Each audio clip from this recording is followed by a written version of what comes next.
Hi everyone, welcome back to my new video. I hope आप सब लोग बहुत बहुत अच्छे हो। अच्छे हो ना, दिवाली सेलिब्रेट कर रहे हो, राइट? सो आज की वीडियो की टॉपिक है हाइपर पिगमेंटेशन, जो कि बहुत बड़ी प्रॉब्लम है, स्किन प्रॉब्लम जो बहुत जल्दी आसानी से नहीं जाती है। सो इस बारे में मैं आज आप लोगों के साथ बात करने वाली हूँ। Hyper pigmentation, what is hyper pigmentation, ये क्यों होता है और इसको हाइपर पिगमेंटेशन क्यों बोला जाता है, और इसकी सोल्यूशन क्या है, क्या कोई फास्ट एंड इजी प्रोसेस है जिससे जल्दी जल्दी ये सारी प्रॉब्लम्स जो है वो क्योर हो सकती है। तो इन सारी टॉपिक्स पे मैं आप लोगों को बताने वाली हूँ, आप लोगों के साथ इन सारी टॉपिक्स पे मैं बात करने वाली हूँ। उसके लिए क्या करना पड़ेगा? कुछ नहीं, इस वीडियो को पूरा देखना पड़ेगा एंड तक। बहुत लंबी वीडियो नहीं होने वाली है, मैं आपका बिल्कुल वक्त बर्बाद नहीं करूंगी। तो चलो without further do let's get started today's video. और उससे पहले अगर यार पहली बार मेरे चैनल में आए हो तो जल्दी से जल्दी सब्सक्राइब बटन को प्रेस करके सब्सक्राइब कर दो, ताकि आने वाले ऐसे ही बहुत सारे अच्छे अच्छे वीडियोस की नोटिफिकेशन आपके पास सबसे पहले जाए। ओके, तो चलो let's get started. So hyper pigmentation क्या है? इसको हाइपर पिगमेंटेशन ही क्यों बोला जाता है? कुछ और भी तो हम बोल सकते थे। क्यों हाइपर पिगमेंटेशन इसको कहते हैं, तो इस बारे में मैं आज बात करूंगी। सो इसको हाइपर पिगमेंटेशन बोलने की वजह, रीजन ये है कि ये और दूसरे पिगमेंटेशन से हायर पिगमेंटेशन है। मतलब जो हमारे नॉर्मल पिगमेंटेशन होते हैं, लाइक अब बोल सकते हो जो पिंपल मार्क्स, एक्ने मार्क्स होते हैं, या कट लग जाए तो उसका मार्क्स होता है, तो उन सारी मार्क्स के ऊपर है ये पिगमेंटेशन। और ये पिगमेंटेशन इसीलिए इसको हाइपर पिगमेंटेशन बोला जाता है। इसमें जो जिस एरिया पे ये होता है वहां पे मेलानिन प्रोडक्शन बढ़ जाता है। उसके पीछे भी रीजंस होते हैं। क्या क्या रीजंस हो सकते हैं वो मैं जरूर बताऊंगी इसके बाद। तो अभी देखो, ये सब चीजें तो होती है, तो बहुत सारे लोगों को ये अंदर की अंदरूनी प्रॉब्लम्स की वजह से भी होती है, तो इसीलिए इसको हाइपर पिगमेंटेशन बोला जाता है। और भी बहुत कुछ नाम से बुलाते हैं, लेकिन एकदम सिंपल तरीके से सबको बोले तो हाइपर पिगमेंटेशन। तो अभी आती है कि ये क्यों होता है। सबसे पहली थिंग, कभी कभार क्या होता है कि हम लोग गलत क्रीम लगा लेते हैं, गलत तरीके से लगा लेते हैं। सही क्रीम लगा रहे हैं लेकिन उसको गलत तरीके से लगा लेते हैं। ठीक है, जो क्रीम हमें दिन में नहीं लगाना है, जो क्रीम हमें रात में लगाना है, वो हम दिन में लगा के निकल जाते हैं। तो उससे क्या होता है, सनबर्न हो जाती है। सनबर्न मतलब सन की जो यूवी रेज होती है वो बहुत खतरनाक रे होता है। वो रेज हमारे स्किन में आके स्किन को बर्न कर देती है, जिस वजह से एक परमानेंट टाइप का बर्न मार्क या पिगमेंटेड एरिया हो जाता है वहां का। और नेक्स्ट और क्या होता है, नेक्स्ट ये होता है कि कभी कभार हम लोग गलत क्रीम्स, गलत केमिकल वाली क्रीम यूज कर लेते हैं, जो क्रीम हमें सूट नहीं करती है। जो क्रीम पहले तो बहुत खूबसूरत सी चेहरा बना देती है, लेकिन उसके बाद पिगमेंटेड, बहुत ज्यादा पिगमेंटेड एरिया छोड़ देती है, जो हम बहुत सालों में भी क्योर नहीं कर पाते हैं। नेक्स्ट और एक थिंग आती है, कभी कभार हम लोग एक्ने पिंपल्स को इतना ज्यादा रगड़ देते हैं, या एक्ने पिंपल के ऊपर इतना ज्यादा केमिकल प्रोडक्ट अप्लाई कर देते हैं बिना जाने बूझे, बिना डॉक्टर से कंसल्ट किए, बिना डर्मेटोलॉजिस्ट से पूछे, या बिना किसी ब्यूटिशियन से पूछे। तो उससे भी होता है ये सारी प्रॉब्लम्स। और एक नहीं, और भी 2-3 रीजन है। जैसे कि बहुत बड़ी प्रॉब्लम ये है कि अगर आप बहुत ज्यादा मात्रा में अल्कोहल लेते हो, बहुत ज्यादा आप अल्कोहलिक हो, बहुत ड्रिंक करते हो, या बहुत स्मोकिंग करते हो, या कोई भी ऐसी आदत, ऐसी बोल सकते हो हम नशा आपके अंदर है जो कि आप करते हो, कोई भी ऐसे एडिक्शन है आप में, तो भी ये सारी प्रॉब्लम्स आपको हो सकती है। क्योंकि स्मोकिंग और जो भी ड्रिंकिंग है, ये दोनों चीजें हमारे लिवर और किडनी को इफेक्ट करती है, बहुत ज्यादा मात्रा में करती है।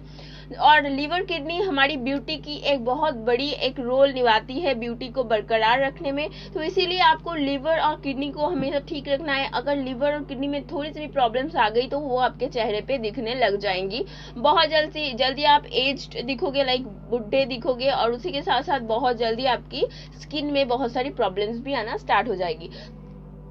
और एक थिंग हो सकता है कि आप ठीक से खाना नहीं खाते हो, ठीक से पानी नहीं पीते हो, ज्यादा पानी नहीं पीते हो, आपके पेट में बहुत सारे प्रॉब्लम्स है, आपको कॉन्स्टिपेशन की प्रॉब्लम है, ठीक से आप की पेट जो है वो क्लियर नहीं होती है आपकी, ये सारी प्रॉब्लम्स भी आपको हो सकती है। तो इन सारी प्रॉब्लम्स की वजह से भी ये चीजें होती है। और क्या होता है, और होता है प्रेगनेंसी के बाद या ड्यूरिंग प्रेगनेंसी। तो अगर ड्यूरिंग प्रेगनेंसी है तो वो इसलिए होता है क्योंकि उस टाइम पे हमारे बहुत सारे हार्मोनल चेंजेस होते हैं हमारे बॉडी में, तो जिस वजह से वो स्किन के ऊपर कभी कभार थोड़ी बहुत इफेक्ट दिखा देती है। तो अभी हम लोग बताएंगे इसकी सोल्यूशन के बारे में, क्या क्या सोल्यूशन इसकी है। तो फर्स्ट सोल्यूशन ये है कि अगर आप प्रेग्नेंट हो और प्रेगनेंसी में आपके फेस पे ऐसा कुछ आया है तो आपको कुछ नहीं सोचना, बस जैसा है वैसा रहने दो। जैसे आप डिलीवरी आपकी हो जाएगी उसके 4-5 महीने में वो सारी प्रॉब्लम्स चली जाएगी। वो ड्यूरिंग प्रेगनेंसी है, वो हार्मोनल चेंजेस की वजह से है, जिस वजह से ये सब चीजें होती है, क्योंकि आपके अंदर एक बच्चा पल रहा है। अगर आप चाहते हो कि प्रेगनेंसी के बाद भी आपकी ये प्रॉब्लम्स नहीं जा रही है, अगर आप सोच रहे हो कि आप ये सारी चीजें लगाओगे प्रेगनेंसी के बाद, कोई भी क्रीम अप्लाई करोगे, तो बिल्कुल अपने डॉक्टर से पूछ लेना या किसी डर्मेटोलॉजिस्ट जो होते हैं उनसे कंसल्ट कर लेना, ठीक है। क्योंकि प्रेगनेंसी के बाद आफ्टर डिलीवरी भी आपकी जो बेबी है उसको वो ब्रेस्ट फीडिंग पे वो होता है, फीडिंग होता है, करवाते हो आप उसकी, तो इसीलिए ध्यान रखना। अभी नेक्स्ट थिंग आती है कि अगर ऐसा कुछ नहीं है, नॉर्मली आप कोई गलत चीजें यूज कर लिए हो या फिर आपकी अंदर से कोई प्रॉब्लम है, तो सबसे पहली थिंग कि अगर अंदर से आपकी प्रॉब्लम है, आप बहुत ज्यादा अल्कोहलिक वगैरह हो, बहुत ज्यादा अल्कोहल लेते हो, तो आपको उसकी ट्रीटमेंट करवानी चाहिए पहले एक अच्छे डॉक्टर से। और पहले आपको ये सारी चीजें छोड़नी है, वरना आप कभी खूबसूरत नहीं बन सकते हो। स्मोकिंग और ये सब चीजें छोड़नी है, क्योंकि ये सब चीजें smoking and also drinking is injurious to health. तो अभी बात करते हैं कि अगर आप ये सब नहीं करते हो फिर भी हुई है तो क्या करना है। अगर आप ये सब नहीं करते हो फिर भी हुई है तो आपको क्या करना है कि देखो, आपको एक क्रीम मैं यहाँ पे आपको दिखा दे रही हूँ, ये क्रीम आपको यूज करनी है, ठीक है। कैसे यूज करनी है, ये क्रीम जो है ये ट्रेटिनियन क्रीम है। ट्रेटिनियन क्रीम जो होता है ये एक केमिकल होता है, हाई लेवल की केमिकल, जो आपकी स्किन में से कोई भी एक्स्ट्रा पिगमेंट को या पिगमेंटेशन को हटाती है, ठीक है। जहाँ पे ज्यादा मेलानिन की प्रोडक्शन हो गई है वहां से मेलानिन को कम करने में या मेलानिन की जो मात्रा है उसको कम करने में हेल्प करती है। आपको पता होगा कि हम काले गोरे सांवले इसीलिए होते हैं क्योंकि हमारे बॉडी में जिसके अंदर मेलानिन ज्यादा होता है, जिसके स्किन में वो काला होता है, जिसके स्किन में मेलानिन मीडियम में होता है वो सांवला होता है, और जिसके स्किन में मेलानिन बहुत कम होता है वो गोरा होता है। तो ये मेलानिन भी बहुत अच्छी चीज है जो हमें सन की यूवीबी रेज से भी बहुत ज्यादा प्रोटेक्ट करती है हमारे अंदरूनी स्किन को। अभी बात करते हैं, आप लोग ये भी पूछोगे कि ये जो क्रीम है इसके कोई साइड इफेक्ट्स तो नहीं है। तो अगर आप सिर्फ और सिर्फ पिगमेंटेड एरिया पे ही इस क्रीम को यूज करोगे तो कोई साइड इफेक्ट नहीं है। अगर आप फुल फेस में यूज करना स्टार्ट कर दोगे तो बिल्कुल साइड इफेक्ट्स हो सकते हैं। आपको किस तरह से यूज करनी है, जब भी आप यूज करो आपको ध्यान में रखनी है कि यूज करने के टाइम पे हमेशा हमेशा आपको उसको एक दिन छोड़ के लगानी है। मतलब अगर आपने आज लगाया है तो कल छोड़ दो, परसों फिर से लगाओ, ठीक है। इस तरह से लगाने हैं, और जो अफेक्टेड एरिया है जहां जहां पे आपकी पिगमेंटेशन है वहीं पे लगानी है, एक्स्ट्रा जगह पे नहीं लगानी है। अभी बात करते हैं कि इसको कब लगानी है। तो इसको रात में लगानी है, सोने से कम 30 मिनट्स पहले आपको लगानी है, और ध्यान रखो कि उससे पहले आप खाना वाना खा चुके हो, उसी के बाद आप लगाओ। अभी बात करते हैं कि अगर आपकी बेबी की आप ब्रेस्ट फीडिंग करवा रहे हो तो अगर आप एक क्रीम यूज करते हो, पहली थिंग तो आप अपने डॉक्टर से पूछ लो, और मैं बोलूंगी मत करो। जब बेबी आपकी थोड़ी बड़ी हो जाए और छोड़ दे आपकी लाइक ब्रेस्ट फीडिंग, वो आप छोड़ दो, उसका छुड़वा दो, तो तब आप इसको यूज करो। अगर आप फिर भी यूज कर रहे हो तो आप एक चीज ध्यान रखो, ये एक केमिकल है, तो हमेशा आपको हाथों को अच्छे से वॉश करके ही अपने बेबी को पकड़नी है ताकि उसको इस केमिकल से कोई भी हानि ना पहुंचे। नेक्स्ट और एक थिंग ये है कि अगर आप कोई आपकी बेबी नहीं है, अगर आप फिर भी यूज कर रहे हो तो आपको ये ध्यान रखनी चाहिए कि ये क्रीम आपकी कभी भी आंखों में, नाक में या मुंह में या आपकी कोई भी प्राइवेट पार्ट में नहीं जानी चाहिए। कभी ये बात सोचना कि ये मेलानिन प्रोडक्शन यहाँ पे कम कर रहा है तो हम इसको कहीं भी अप्लाई कर ले, तो ऐसा नहीं है। ये जो क्रीम है ये एक्चुअल में एक केमिकल है जो हमारे स्किन में जाती है, जो हमारे स्किन की जो कालापन है या जहाँ पे ज्यादा जल गई है, बर्न मार्क्स आ गए, उसको ठीक कर दिए। और ये केमिकल है गाइस, तो इसको कहीं भी कभी भी ऐसे ही बिना ये करके ही यूज मत कर लेना, ठीक है। ये एक वार्निंग है। अभी बात करते हैं कि इसको लगाने के बाद क्या क्या आपको फर्क नजर आएगी। तो पहले 7 दिन तक आपको लगानी है। अगर आप इसके अच्छी रिजल्ट देखना चाहते हो, 7 दिन तक अब लगाने के बाद आप देख पाओगे कि आपकी जो पिगमेंटेड एरिया है वो बहुत ज्यादा हल्का हो जा रहा है, धीरे धीरे आपकी नॉर्मल स्किन टोन के साथ मैच होता जा रहा है।